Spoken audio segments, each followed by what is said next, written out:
আসসালামু আলাইকুম সুপ্রিয় 18তম শিক্ষক নিবন্ধন পরীক্ষার্থী ভাই বোনেরা, আশা করি আপনারা ভালো আছেন। আপনারা অনেকেই অবশ্য রেজাল্ট সম্পর্কে বিভিন্ন কমেন্ট করতেছেন। আসলে এটি সম্পর্ক ডিপেন্ড করে এনটিআরসি এর কর্মকর্তাদের উপর, কারণ যতক্ষণ সকল খাতা কমপ্লিট হবে না ততক্ষণ কিন্তু তারা রেজাল্ট পাবলিশ করবে না।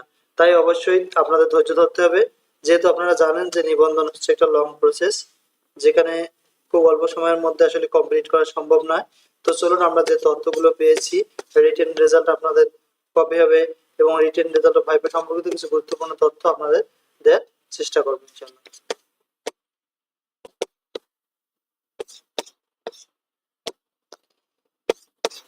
তাহলে 18তম শিক্ষক নিবন্ধন পরীক্ষার রিটেন রেজাল্ট ও ভাইভা সম্পর্কিত কিছু তথ্য। রিটেন পরীক্ষার রেজাল্ট খুব শীঘ্রই প্রকাশিত হতে যাচ্ছে।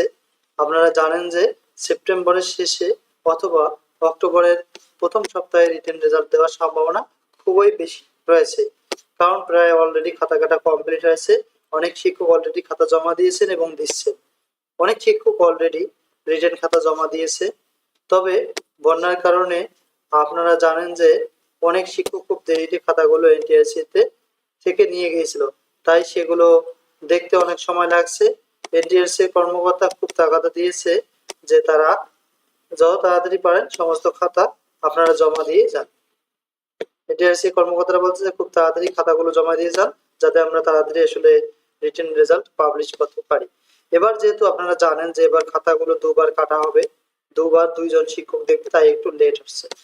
তবে আশা করা যাচ্ছে যে এবার অনেক প্রার্থীকে পাস করানো হবে, কারণ আপনারা জানেন যে এবার শূন্য পদের সংখ্যা অনেক বেশি, তাই অল্প মার্কে পাস করার সম্ভাবনা খুবই বেশি রয়েছে। যাদের পরীক্ষা অলরেডি ভালো হয়েছে তারা চাইলে এখন থেকে ভাইবার জন্য প্রিপারেশন নিতে পারেন। আমরা সামনে ভাইবা সম্পর্কে আরো গুরুত্বপূর্ণ টিপস এন্ড ট্রিক্স এখানে শেয়ার করব, অবশ্যই আমাদের সঙ্গে থাকবেন।